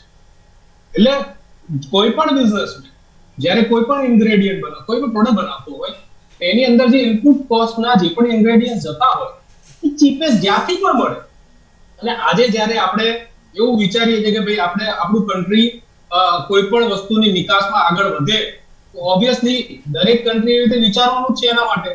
અને જ્યારે તમારી જોડે કોઈ ટેકનોલોજી ના હોય, આપણે અત્યારે ચાઇના જોડેથી મેજર જે ઇમ્પોર્ટ કરીએ છીએ એમાં શું આવે છે? પર્સનલ કોમ્પ્યુટર્સ આવે છે, પછી આવે છે તમારી સર્કિટ આવે છે, લિથિયમ આયન ની બેટરીઝ આવે છે, સોલાર સેલ્સ આવે છે. હવે આ બધી બેઝિક વસ્તુઓ છે. એક બાજુ આપણે ઈવી ને પુશ આપીએ છીએ, ઇલેક્ટ્રોનિક વ્હીકલ્સ વધારે ને વધારે થવા જોઈએ. હવે લિથિયમ આયનમાં જે બેઝિક તમારા રેર અર્થ મિનરલ આવે છે, એનું લાર્જેસ્ટ જે માઇનિંગ થાય છે ચાઇનામાં જ થાય છે. હવે એ વસ્તુ તો આપણે રાતોરાત તો ચેન્જ ના કરી શકીએ. આપણે અહીંયા ગ્રીન એનર્જી માટે સોલાર પેનલનું મોટા પ્રમાણમાં અત્યારે આપણે ઇન્સ્ટોલેશન કરી રહ્યા. સોલાર સેલ અહીંયા ડેવલપ કરવાની ટેકનોલોજી આપણી જોડે નથી. તો જે ટેકનોલોજી ડેવલપ ના વિજયભાઈ, વાત આપણે જીવન જરૂરી ચીજ વસ્તુની કે આપણે જે કોસ્મેટિક કે જે પણ આપણે રૂટીન જરૂરિયાતની વસ્તુ છે એમાં ચાઇના આપણા બજારમાં ઘૂસી ગયું છે કે નથી ઘૂસી ગયું? દીવડા છે, તુક્કલ છે, પછી પતંગો છે, આવી નાની નાની વસ્તુઓ જે અહીંયા બની શકતી હોય એ આપણે ઇમ્પોર્ટ કરીએ છીએ. એ સદંતર ખોટું છે અને એ તો ના જ થવું જોઈએ. પણ જો ટ્રેડ ડેફિસિટ હોય એનો તમે આંકડો ગણો ને તો એ ચિલ્લરથી પણ ઓછો હશે. એટલે આપણે એ ગણીએ છીએ, ઠીક છે, આપણે argument for sake of argument આપણે એ બધી વસ્તુ ગણીએ છીએ, ધેટ ઇઝ ફાઇન. પણ એનું કે ડેફિસિટ ઉપર એટલું બધું ભારણ નથી આવતું. બીજું આપણે વારે વી આર કીપ ઓન આર્પિંગ કે આપણે એપીઆઈ ત્યાંથી ઇમ્પોર્ટ કરીએ છીએ, પણ સાહેબ એ એપીઆઈ અહીંયા ઇમ્પોર્ટ થાય છે અને અહીંયા ફાર્માસ્યુટિકલ કંપનીઝ આપણી ડોક્ટર રેડ્ડીઝ છે, સન ફાર્મા છે, એ બધા એપીઆઈ યુઝ કરીને અહીંયાથી ફાર્માસ્યુટિકલ પ્રોડક્ટ્સ એક્સપોર્ટ બહારના વેસ્ટર્ન કન્ટ્રીમાં થાય. એટલે આપણે એમાંથી કમાઈએ જ છીએ. એટલે ત્યાંથી જો ઇમ્પોર્ટ કરીએ છીએ તો અહીંયાથી એક્સપોર્ટ કરવામાં પણ આપણને લાભ થાય. પણ એવું ખાલી કહી દેવું કે ભાઈ આપણે બસ હવે we don't want to rely on China anymore. હવે યુએસ જેવું ડેવલપ નેશન પર જો $400 બિલિયન ની ડેફિસિટ ચાઇના જોડે રન કરતું હોય તો તમે માનો છો કે ભાઈ ચાઇનાને એક્સક્લુડ રાતોરાત કરી શકાય? એ શક્ય જ નથી. અને એ મુદ્દાને, ઇકોનોમીના મુદ્દાને આપણે એવું લઈને કહીએ કે ના આપણે તો બી ગયા ને આપણે આમ નથી. આ બંને ડિફરન્ટ ઇશ્યુ છે. આપણે એને ઇન્ટરમિંગલ કરીએ છીએ, ભગવાન જાણે કેમ. પણ ફર્સ્ટ ઓફ ઓલ જે અત્યારે ચાઇના યુએનએસસી માં આપણું જે રિઝોલ્યુશન છે કે ભાઈ કોઈ પણ ટેરરિસ્ટને ડેઝિગ્નેટ ટેરરિસ્ટ જાહેર કરવામાં આવે એ ત્યાં પરમનન્ટ મેમ્બર છે એટલે બ્લોક કરે છે. પણ એનો મતલબ એ નથી કે ઇન્ડિયા છે બીજી કોઈ એવન્યુ ને ફોલો નથી કરતું, પરસ્યુ નથી કરતું. ફાઇનાન્શિયલ એક્શન ટાસ્ક ફોર્સ છે FATC પેરિસમાં. આપણા કન્ટિન્યુઅસ પરયુઝલને કારણે પાકિસ્તાન એઝ અ નેશનને ગ્રે લિસ્ટમાં FATC એ જાહેર કર્યું. બીજું CIA અને FBI જે US ના ડેઝિગ્નેટેડ જે અમુક એન્ફોર્સમેન્ટ એજન્સી છે, આ જે રિઝોલ્યુશન પર જે હમણાં મૂકવામાં આવ્યું હતું એ ઇન્ડિયા અને US દ્વારા જોઈન્ટલી મૂકવામાં આવ્યું. હવે ત્યાં ધારો કે ડેઝિગ્નેટેડ ટેરરિસ્ટ UN માં જાહેર ના થાય એનો મતલબ એ નથી કે પછી બીજી બધી જે એજન્સીઓ છે એ આ ટેરરિસ્ટને પરસ્યુ નહીં કરે. અને તમે માનો છો એમ કે ભાઈ આપણને એક જગ્યાએથી ડોર શટ થયો, હવે યુએન માં ચાઇના પરમેનન્ટ મેમ્બર છે એ તો કે આપણે ચીન નથી કરી શકવાના અને એની જોડે અમુક વીટો પાવર ને બધા રાઇટ્સ છે યુએન કાઉન્સિલના મુદ્દે. તો આપણે કોઈ પણ રિઝોલ્યુશન મૂકશું તો ઓબ્વિયસલી એનો જે ઓલ વેધર ફ્રેન્ડ છે પાકિસ્તાન એની સાઈડ લેવાનો છે અને for that he is going to do certain things but we will keep on harping on it. Masood Azhar જે IC-184 કંધાર ફ્લાઇટ જેણે હાઇજેક કરી અને એના પછી કોઈ ડાઉટ નહોતો દુનિયાના આંખોમાં કે ભાઈ એ ટેરરિસ્ટ છે, એનો રિઝોલ્યુશન પુલવામાનો હુમલો ના થયો એના 3 મહિના સુધી ચાઇનાએ હોલ્ડ કરીને રાખ્યું. But did we stop our efforts? We did not. આપણને જે પણ ફોરમ ઉપર જ્યાં પણ રસ્તો મળતો હતો આપણે એને ડેઝિગ્નેટેડ ટેરરિસ્ટ જાહેર કરવા માટેની બધી જ એવન્યુઝ આપણે મૂકેલી. બટ આપણે એમ કહીએ કે ના હવે ચાઇના આપણને ત્યાં પેલું કરે છે તો હવે આપણે એનું આ ઇમ્પોર્ટ ને બંધ કરી દઈએ, આમ કરી દઈએ. કહેવા માટે we can for sake of argument આપણે બધી આર્ગ્યુમેન્ટ્સ કરી શકીએ, પણ ડિફેન્સના જે ડિસિઝન છે એ અમુક ફોરમ ઉપર અમુક રીતે જ લેવા જોઈએ. જો બધી જ વસ્તુ આપણે મિક્સ કરવા જઈશું તો આપણે આ ગ્લોબલ વેપારના સિનારીઓમાંથી પણ ક્યાં ફેંકાઈ ને એના રિપરકેશન આપણા ઉપર પણ વિપરીત ઉપર આવશે. એટલે બધી જ વસ્તુઓ વિચારીને આપણે ડિસિઝન લેવા જોઈએ. જી વિજયભાઈ, એમને ખાલી for the sec of taking decision ના. જી, આપણી સાથે લલિતભાઈ પણ જોડાયા છે. લલિતભાઈ, રાવલ જે વાત પછી એક આ પોલિટિક્સ સિવાય બીજું કંઈ નથી એમ કહી શકાય. એક બાજુ આપણે વેપાર પણ કરવો છે, બીજી બાજુ ચીનને પાકિસ્તાને જે ટેરરિસ્ટને આપણે જાહેર પણ આ કરી રહ્યા છે, બીજી એટલે એક સાથે બંને આપણે જે પોલિસી અપનાવી રહ્યા છે. શું છે આપણી સામાન્ય લૌકિક વાર્તા મુજબ કે તમારા મારા બધા તારીખ કિટ્ટા એ આ વૈશ્વિક લેવલે એવી કિટ્ટાઓ ન થતી હોય. આપણે જે રુઝાનભાઈને કીધું કે આપણે એની દીવડીઓ ને એની લડીઓ ને એના પતંગો ને એના ઇવન ભગવાનની મૂર્તિઓ સુધી આપણા પૂજા પાની વસ્તુઓ સુધી જે બધું ચાઇનાથી અહીંયા આવે છે, તો આપણે જ્યારે સૈનિકો શહીદ થતા હોય છે એની ચાઇનાની બોર્ડરે, ત્યારે આપણે સ્મશાન વૈરાગ્ય જેવો 1 કે 2 દિવસનો રોષ ઠાલવીએ છીએ, પણ એની વસ્તુઓ વાપરવાની આજ સામાન્ય નાગરિક કેમ બંધ ન કરી શકે? જો ખરેખર રોષ પણ નાગરિક સાહેબ વાત સર લલિત સર એ જ આવે છે કે નાગરિક તો કરે છે, ચેમ્બર ઓફ કોમર્સ પણ સરકાર નથી કરતી. પણ હું એ જ કહું છું કે સામાન્ય નાગરિક એનો બાયકોટ કરે તો એ મગાવવાનું જ છે ક્યાંથી? પેલું મોકલાશે જ નહીં, એને અરે પણ સરકાર જ મંગાવવાનું બંધ કરે, નાગરિક ક્યાંથી ખરીદશે? સર એ બોલે પછી મને આપજો, હું સમજાવું. એ કરવા માટે એનું જે તમારું ઇમ્પોર્ટ જે થાય છે, it is not that effective. આપણે જે એનું રો મટીરિયલ ઘણું બધું લાવીએ છીએ એનું ઘણું મોટું એ ચડે છે. અરે જે દેશમાંથી જ્યાંનું રો મટીરિયલ આપણે જોઈતું હોય તો મગાવવું જ પડે ને. આજ જેમ વિજયભાઈએ કીધું કે આપણે એપીઆઈ ત્યાંથી ચાઇનાથી મગાવીએ છીએ, તો ઓબ્વિયસલી એ ચાઇનાથી અહીંયા મગાવીને એની મેડિસિન બનાવી અને વિશ્વના ઘણા બધા દેશોમાં આપણે લગભગ ઓલમોસ્ટ વર્લ્ડમાં આપણે એનું એક્સપોર્ટ કરીએ છીએ, તો એનું રેવન્યુ નથી જનરેટ થતું. તો એ રીતે સમગ્ર રીતે જોવાનું આવે. ફક્ત ચાઇના સાથે તમે કરો કે ભાઈ ચાઇના પાસેથી આપણે આટલું ઇમ્પોર્ટ કરીએ છીએ આટલું એક્સપોર્ટ કરીએ છીએ, it is not that. World લેવલે આખું ઇકોનોમિક્સ ગણાવવું જોઈએ. સર મનોજ સર 2 પોઈન્ટ કહી દઉં. આખી આ લોજિક ખોટી એટલા માટે છે કારણ કે તમે જ્યારે ઇમ્પોર્ટ કરો છો એને પેકેજિંગ કરીને વેચો છો, તો જ્યારે અત્યારે આ બધી છે ને less labour intensive, less labour એટલે આમાં લેબર હવે ઓછું થઈ ગયું છે, મશીન્સ ને રોબોટ્સ કામ કરે છે. જેમ અગર ટેસ્લાની ફેક્ટરી આવશે ને તો કદાચ 80% એના રોબોટ્સ કામ કરશે. એક્ઝામ્પલ આપું છું, સાંભળો.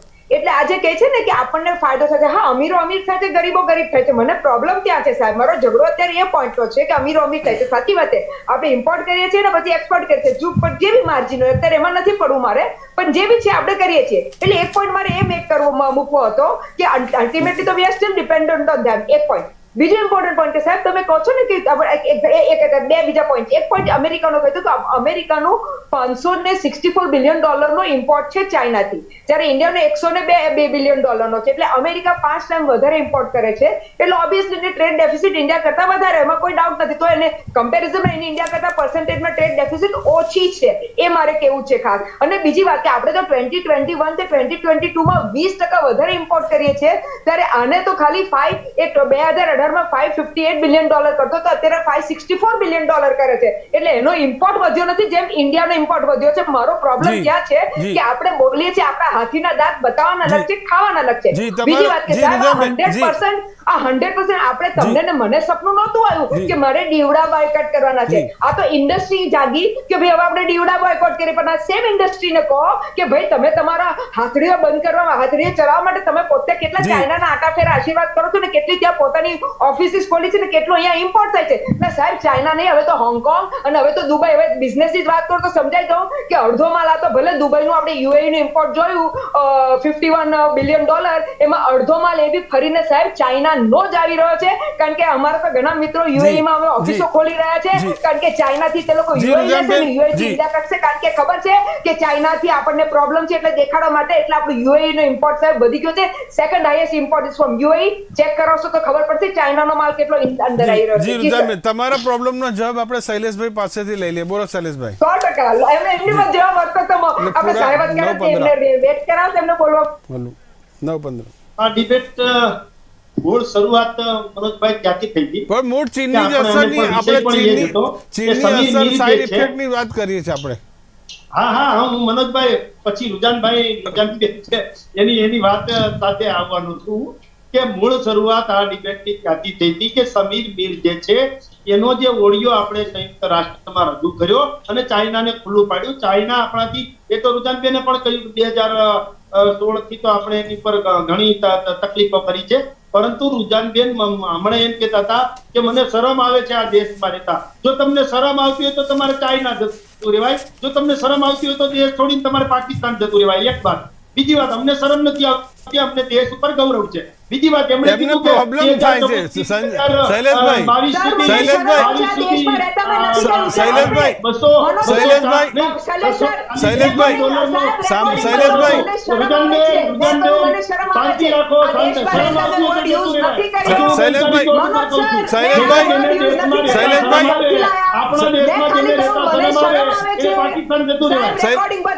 શૈલેષભાઈ એમને શૈલેષભાઈ એમને ના ના એમને એમને શૈલેષભાઈ એવા એપ્રિલ મહિનામાં આપણું જે ઇમ્પોર્ટ જે ચાઇનાથી છે એ ઇમ્પોર્ટ $615.9 મિલિયન હતું એ ઘટીને માર્ચ 2023 શૈલેષભાઈ રૂઝાનબેન બંને એટલું મિલિયન ડોલર થયું હોય ત્યારે આપણે સમજી શકાય કે ઇમ્પોર્ટમાં ઘટાડો કર્યો છે. ઇમ્પોર્ટમાં ઘટાડો કર્યો હોય એટલે આપણે સમજી લેવું જોઈએ. શૈલેષભાઈ રૂઝાનબેન આ દેશમાં રહેતા શરમ આવે છે. આપણે મેં તો એટલું જ કહ્યું કે મને શરમ આવે છે એટલે એ એમનું ઘરનું ઉમેરે સાહેબ, એમાં મારો વાંક નહીં. અને પ્રોબ્લેમ મને નેતાઓ સાથે આ જ થાય છે કે જૂઠા સાચા કરે છે, મને એ પ્રોબ્લેમ થાય છે. શૈલેષભાઈ આપણે રૂઝાનબેનના જે પ્રોબ્લેમો છે જે અમુક પોઈન્ટર લઈને એ પોઈન્ટના જવાબ તમે આપો. બા શૈલેષભાઈ આપણો ઓડિયો મ્યુટ છે, અનમ્યુટ કરો. શૈલેષભાઈ હવે અનમ્યુટ કરી દો. ઓડિયો મ્યુટ છે, અનમ્યુટ કરો શૈલેષભાઈ.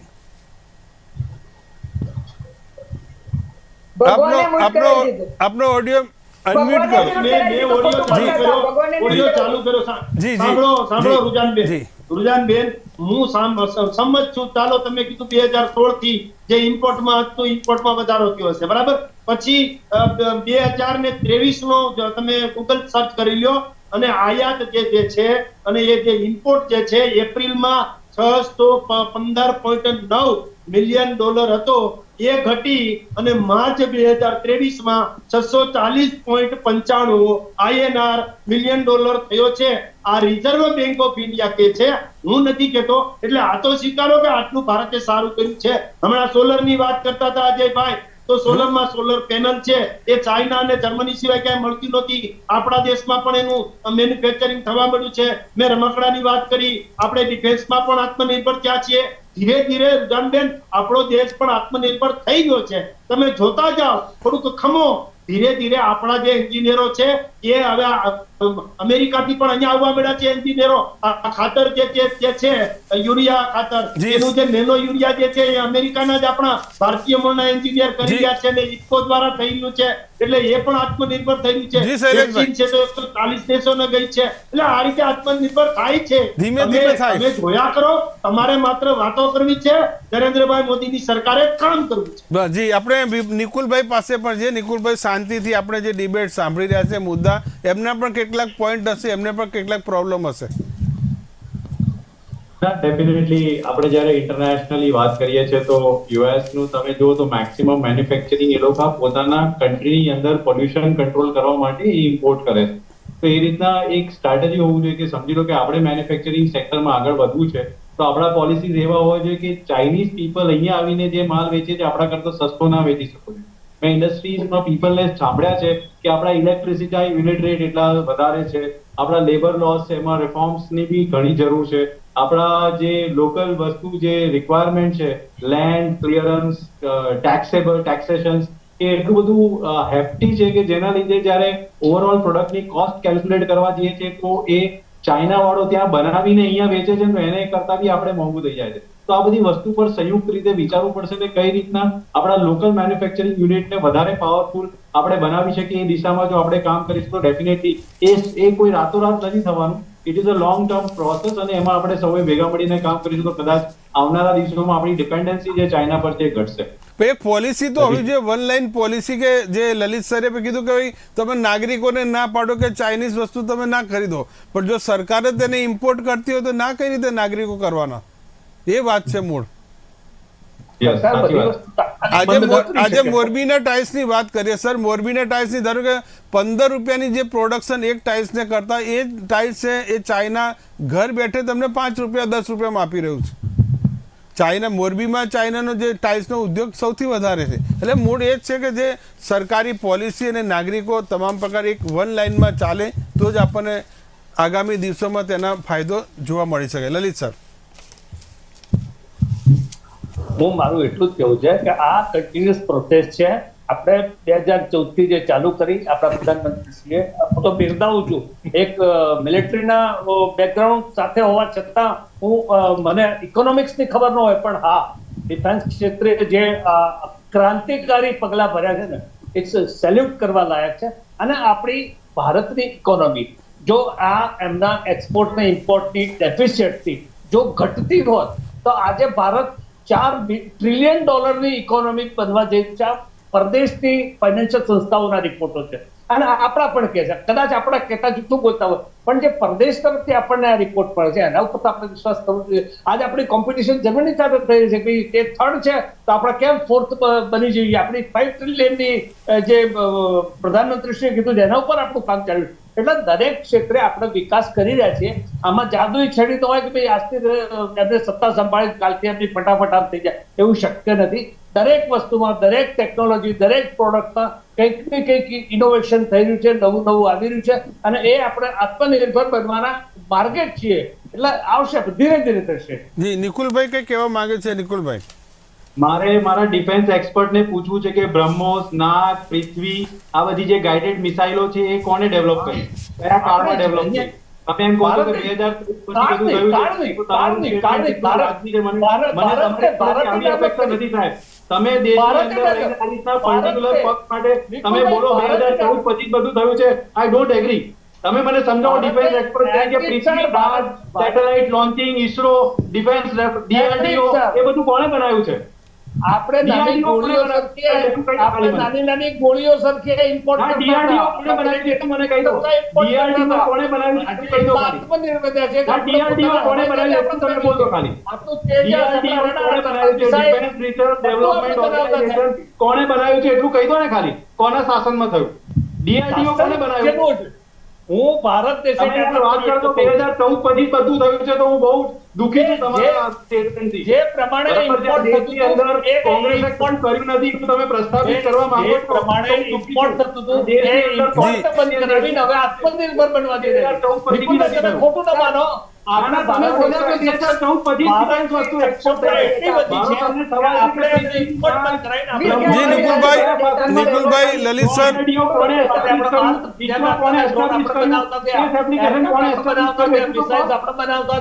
બધું જ આપણે બનાવ્યું છે એક સાથે. પણ 2014 પછી ડિફેન્સ એક્સપર્ટ સર ને થોડો ડેટા આપી દો. ડિફેન્સ એક્સપર્ટ સર ને થોડો ડેટા આપી દો. વિજયભાઈ પણ વિજયભાઈને 2018 થી 2000 સાહેબ બોલવા દો. 2018 થી 2022 માં આપણે જે ટોટલ ગ્લોબલ વર્લ્ડ ઓવરમાં જેટલું ઇમ્પોર્ટ થતું ને ડિફેન્સમાં એટલું 11% આપણી ઇન્ડિયા ઇમ્પોર્ટ કર્યું છે. 100% વર્લ્ડમાં થતું તો 11% એટલે 1/10 આપણે શસ્ત્રોની ખરીદી કરી છે.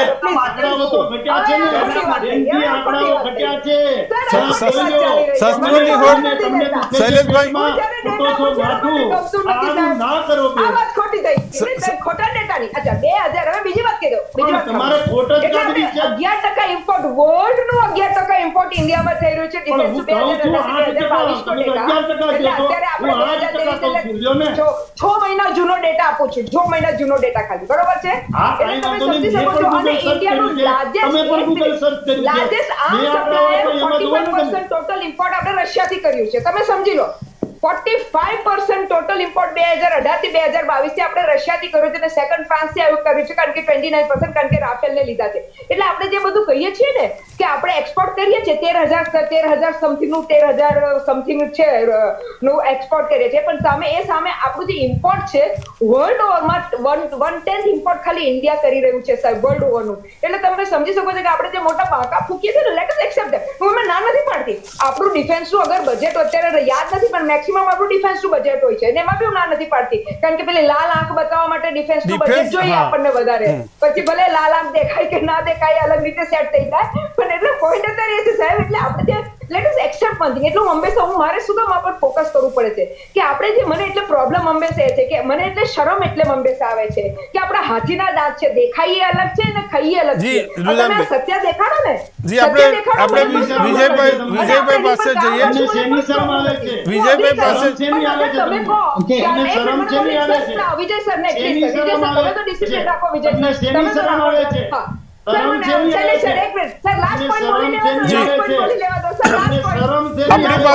આપણી પાસે હજુ 10 મિનિટ છે.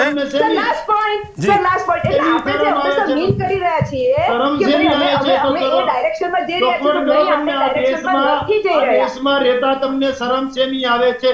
આ દેશમાં રહેતા તમને શરમ શેની આવે છે? મેં ફરી કીધું નથી કે આ દેશમાં રહેતા તમે ઘડી ઘડી આ દેશને અંદર લાંબુ ના કરો, મને શરમ આવે છે. ઓકે, આ દેશમાં રહેતા હું કોઈ દિવસ પણ જિંદગીમાં યુઝ નહીં કરી. જી આપણે વિજય પાસે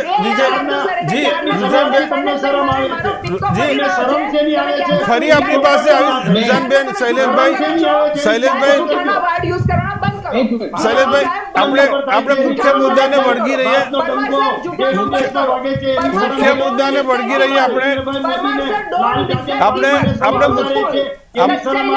આપણે મુખ્ય મુદ્દા પર ફરી આપણે ચીન ઉપર આવીએ. એક્સપોર્ટ કરતા ક્યાં છીએ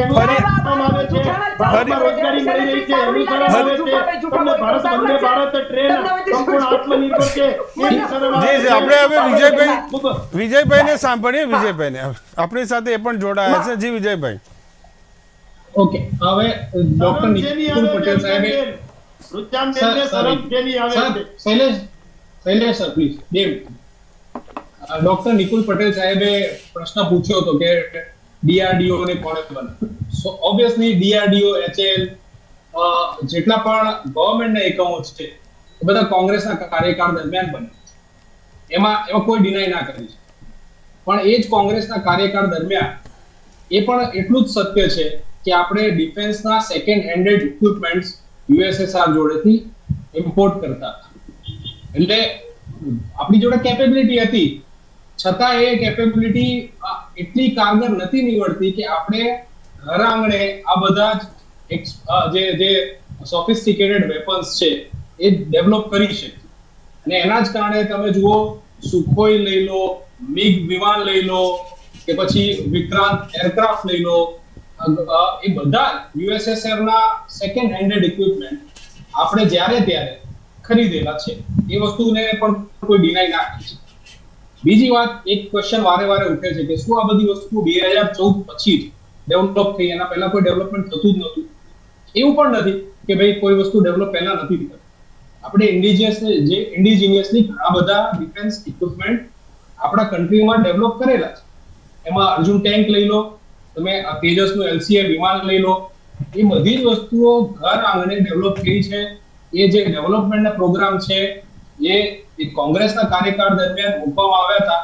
અને ડેવલપમેન્ટ પ્રોગ્રામ તમે જુઓ કેટલા વર્ષ ચાલે, 20 વર્ષ, 30 વર્ષ. અને જ્યારે એ ઇક્વિપમેન્ટ પ્રોડક્શન લાઈન માં આવીને જ્યારે ડિફેન્સને આપવામાં આવ્યું, ત્યારે એ જે ટેકનોલોજી હતી ઓલમોસ્ટ ઓબ્સોલ્યુટ થઈ ગઈ. એટલે એની પાછળની સન્ક કોસ્ટ એટલી બધી હોય કે ઇક્વિપમેન્ટ જ્યારે ડિફેન્સને યુઝ કરવાનું આવે ત્યારે ઓલમોસ્ટ જ્યારે તે ટેકનોલોજી માર્કેટમાં ચાલતી હોય એના કરતા ઘણી પાછળ. એટલે જો આપણે પ્યોર પોલિટિકલ વેમાં જોવા જઈશું તો obviously plus point minus point બંને બાજુ દેખવામાં આવશે. પણ હવે જો અત્યારે તમે વિચાર એવું કરો છો કે ભાઈ આપણે ઇન્ડિજિનિયસલી પોતાની જાતે ડેવલપમેન્ટ એવી રીતે કરવું છે કે ભાઈ આપણે ડિફેન્સના ઇક્વિપમેન્ટ ઇમ્પોર્ટ ના કરીએ, તો ફક્ત ને ફક્ત તમે ગવર્નમેન્ટ મશીનરી ઉપર ડિપેન્ડ રહેશો તો આ મુદ્દો ક્યારેય હલ નહીં.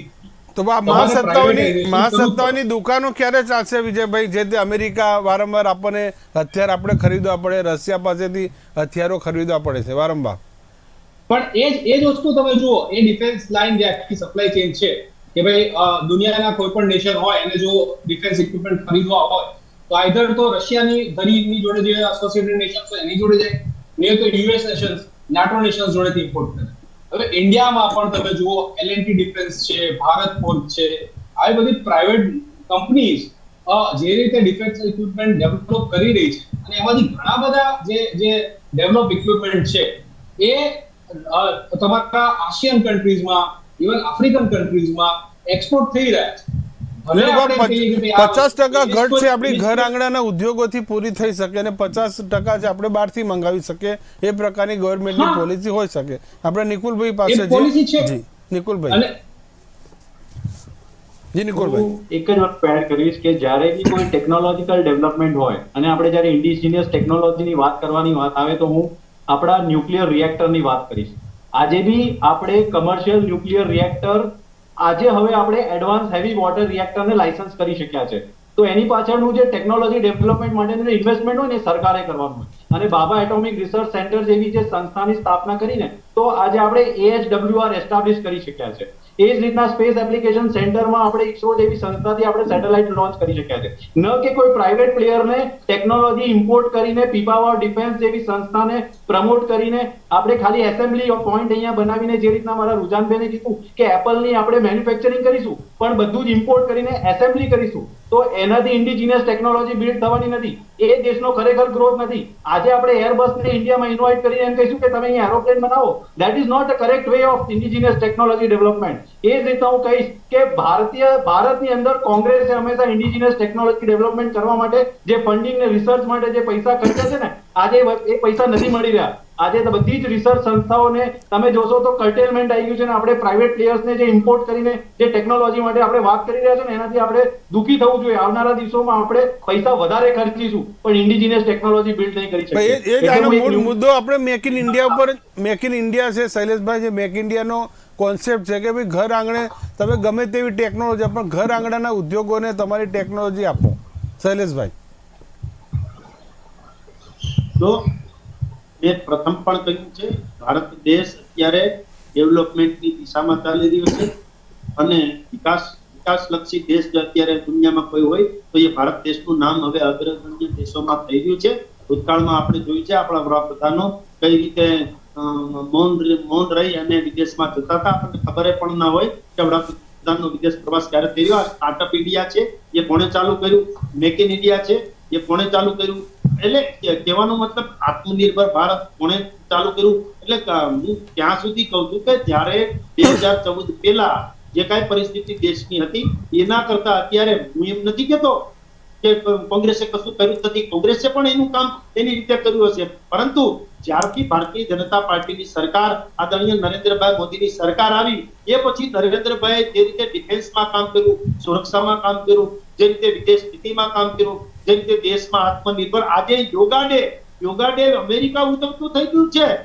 અમેરિકાના જે ભૂરિયાઓ છે એ યોગા ડે માં બેઠા છે અને એમને સંબોધન, અમેરિકાની જે સંસદ છે એને સંબોધન કરવા માટે ભારતના વડાપ્રધાન જઈ રહ્યા છે અને બીજી વખત સંબોધિત કરવાના છે. એટલે કહેવાનો મતલબ એમ છે કે આતંકવાદીઓને પડકાર છે, આતંકવાદી માટે ઝીરો ટોલરન્સ તરીકે જે આપણે કામ કરીએ છીએ એનું આ પરિણામ છે.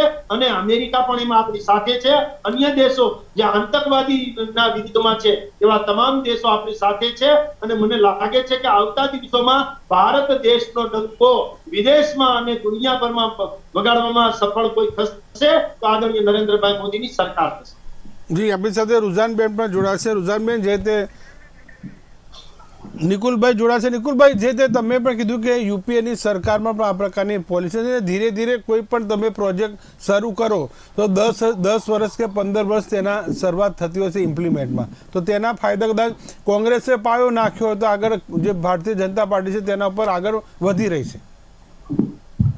મેં કીધું એ પ્રમાણે પૃથ્વી, બ્રહ્મોસ, નાગ, આ બધી મિસાઇલો જે છે એ આજે આપણે આજે કહીએ છીએ કે 2000 કિલોમીટર 8000 કિલોમીટર સુધી કેમ સક્ષમતાપૂર્વક કરી શકે છે, તો એક પાયો નાખેલો હતો. એના ભાગરૂપે આજે મારા ભારતીય જનતા પાર્ટીના મિત્ર કહી રહ્યા છે કે તેજસ ટ્રેન, પણ તેજસ ટ્રેન બનાવવા પહેલા ઇન્ડિયન રેલવેઝનો જે પાયો નાખ્યો છે, તમે જોઈ શકો છો કે વડોદરાની અંદર બી છે મેન્યુફેક્ચરિંગ, વલસાડની અંદર ઇલેક્ટ્રિક લોકો શેડ છે જે આખો જ્યાં ઇલેક્ટ્રિક એન્જિનો બની રહ્યા છે. તો એ જે ટેકનોલોજીકલ ગ્રોથ છે, ટેકનોલોજીકલ ડેવલપમેન્ટ, એનો પાયો કશે નખાવ્યો છે.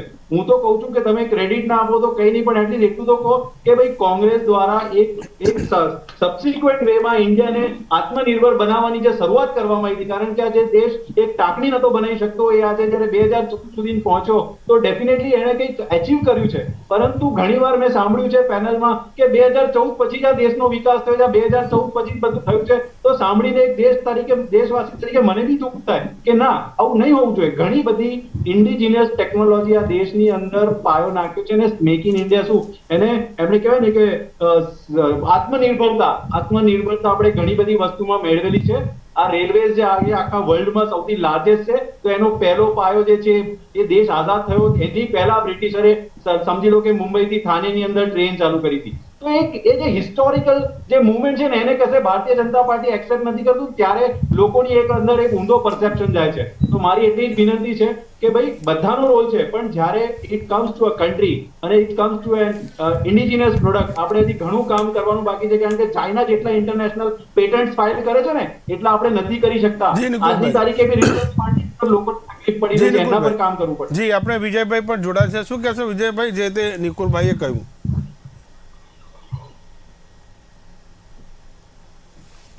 તો આ તો જે અસલી ચહેરાનો પર્દાફાશ તો થઈ રહ્યો છે, પણ ચીનનો જો મુકાબલો કરવો હશે તો ભારતીય સરકાર અને ખાસ કરીને નાગરિકોનો પણ સહયોગ ખૂબ જ જરૂરી છે. જે તે ચીનનું વધતું જતું જે બજાર છે પ્રભુત્વ, તેને અટકાવવું ખૂબ જ જરૂરી છે. ભારત છે તે ચીનને જે અસલી ચહેરાને પર્દાફાશ આજે કર્યો છે, સાથોસાથ સાજિદ મીરનો જે ઓડિયો પણ તેમણે જે સંભળાવ્યો છે કે કઈ રીતે પાકિસ્તાન છે તે ભારતમાં આતંકી હુમલા કરે છે અને ચીન તેને કઈ રીતે પ્રોત્સાહન આપે છે.